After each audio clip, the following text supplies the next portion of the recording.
بسم اللہ الرحمن الرحیم۔ آج کا دن جو 20 اکتوبر ہمیں یہ یاد تازہ کراتا ہے کہ ہمارے آباء و اجداد نے کس طرح بے سر و سامانی کے عالم میں اس خطے کے لیے شہادتیں دی، اپنی جانوں کے نذرانے دیے اور ہر وہ قربانی دی جس کی اس وقت کے حالات میں تصور نہیں کیا جا سکتا، کوئی دنیا سے مثال نہیں لائی جا سکتی۔ ہمارے آباء و اجداد کی مدد کے لیے کے پی سے تعلق رکھنے والے اس وقت کا قبائلی علاقہ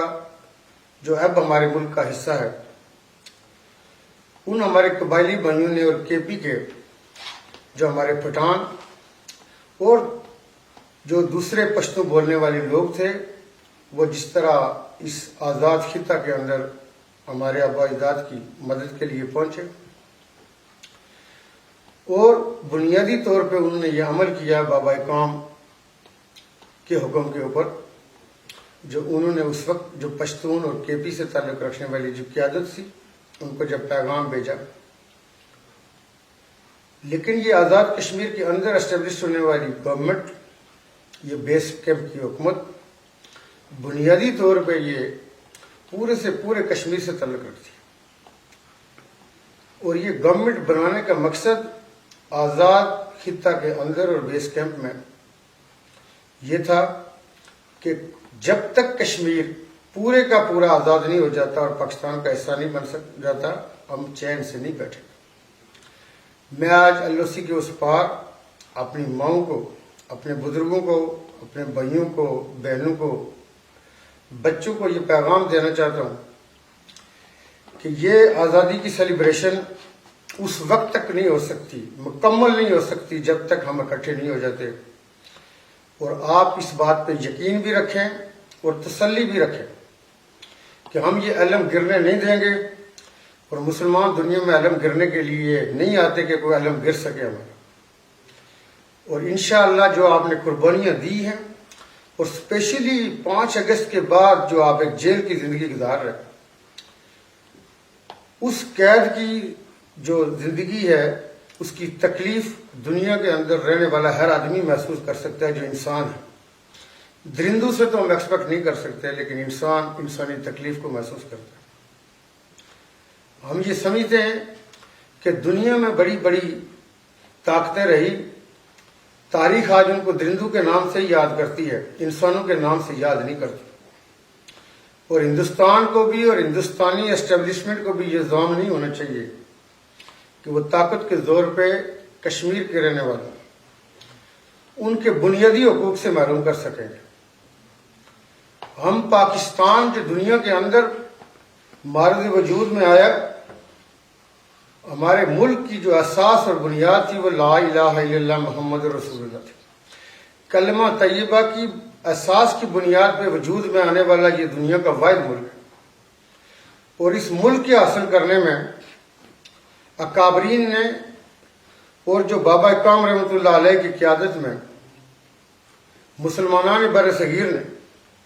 جن قربانیوں کا جس طرح نذرانہ پیش کیا، وہ قوم پیش کر سکتی ہے کہ جو اہل بیت کے نقش قدم پہ چلتی ہو، وہ قوم پیش کر سکتی ہے جو اصحاب رسول کے نقش قدم پہ چلتی ہو۔ ہمارے اسلاف اور ہماری تاریخ سے یہ ہندوستان نہیں، دنیا کا کونا کونا واقف ہے۔ اندلس کی طرف بڑے ہوں یا جب بیرا روی کی طرف گئے ہوں اور شریعت محمود کا رستہ چھوڑا ہو، وہ عراق ہو یا کوئی اور خطہ، ہندوستان کے اندر بھی بڑی بڑی یادیں ہیں، بڑی تاریخ ہے، اور وہ آج جو تل ملا کے بات کرتا ہے وہ اس چیز سے واقف ہے کہ لا الہ الا اللہ محمد رسول اللہ پڑھنے والے، اس پہ یقین کرنے والے، ان کے لیے دنیاوی جان، دنیا کی اٹریکشن کوئی معنی نہیں رکھتی۔ تو میں ایل او سی کے اس پار رہنے والے اپنی ہر ماں اور بچے سے، ہر بزرگ اور بیٹے سے، ہر ماں اور بیٹی سے یہ کہنا چاہوں گا کہ یہ ہندوستان کو احساس ہونا چاہیے، اور بار بار ہم یہ کہہ رہے ہیں کہ اس کے اوپر ایک بڑی آبادی کا بوجھ ہے، ان کی پراسپیرٹی کے لیے، ان کی اچھی زندگیوں کے لیے، ان کی انسانی زندگی وہ گزار سکے، ان کو یہ کشمیر آزاد کرنا ہوگا اور کشمیر سے نکلنا ہوگا۔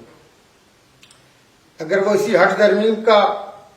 اظہار کرتے رہے اور اعادہ کرتے رہے تو ہم یہ سمجھتے ہیں کہ اس ہندوستان کے اتنے پیسز ہوں گے کہ وہ گن نہیں پائے گا۔ لیکن ہم یہ چاہتے ہیں کہ ہندوستان کے رہنے والا عام آدمی کا کوئی قصور نہیں ہے، ہندوستان کو اس کے بارے میں اس کو سوچنا چاہیے۔ کشمیر زمین کا ٹکڑا نہیں ہے، یہ 1.5 کروڑ لوگوں کی زندگیوں کا مسئلہ ہے۔ کشمیر کے مجاہد اور بزرگ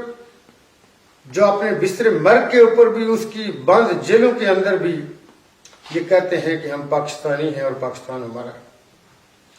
ان کی گٹی کے اندر پاکستانی شرائط کی ہوئی ہے۔ پاکستان کی قربانی، پاکستان کی آزادی کے لیے ان کا خون شامل ہے اس کے اندر۔ وہ تکمیل پاکستان کی جنگ لڑ رہے ہیں۔ جب وہ تکمیل پاکستان کی جنگ لڑ رہے ہیں تو ہمارا ملک اس وقت مکمل ہوگا کہ جب یہ کشمیر ہمارے جسم کا حصہ بن جائے گا۔ لیکن ہم ہندوستان کو یہ کہتے ہیں، ہندوستان کے اس دانشور سے یہ ایکسپیکٹ کرتے ہیں کہ جو عقل و شعور جس کو اللہ تعالیٰ نے نوازا ہے، وہ ان لوگوں کو اپنے کالمز کے ذریعے، اپنے اداریوں کے ذریعے، اپنے ٹاک شوز کے ذریعے، اپنے ٹی وی ٹاک شوز کے ذریعے، یہاں کے رہنے والوں نے کوئی سینگوں کے ساتھ مٹی نہیں لگا رکھی ہوئی۔ ہم ہندوستان کے اندر رہنے والوں کے دھرم سے ہمیں کوئی کنسرن نہیں ہے۔ ہمارے مذہب نے ہمیں کوئی ایسا ٹارگٹ نہیں دیا کہ دوسرے کو زبردستی مسلمان کرو، لیکن اگر تم کشمیر کے معاملے میں رعایت کرنے کو تیار نہیں تو پھر ہمیں دھرم بھی چینج کرانے پڑیں گے، پھر وہ اس طرف جائیں گے جو ہماری تاریخ ہے۔ تو ہم اس لیے یہ کہتے ہیں کہ اس خطے کے اندر پرامن سلامتی، پراسپیرٹی کے لیے ضروری ہے کہ ہندوستان اس نظام سے اترے کہ اس کے پاس کوئی ادارہ بڑی تعداد میں ہے یا اس کی آبادی زیادہ ہے۔ یہ گننے کے لیے بوریاں نہیں ہوا کرتی، تعداد کوئی معنی نہیں رکھتی، کلمہ طیبہ کیا ہے۔ اور یہ اس بر صغیر کا رہنے والا ہر مسلمان اس کے اوپر مکمل یقین اور کامل یقین رکھتا ہے،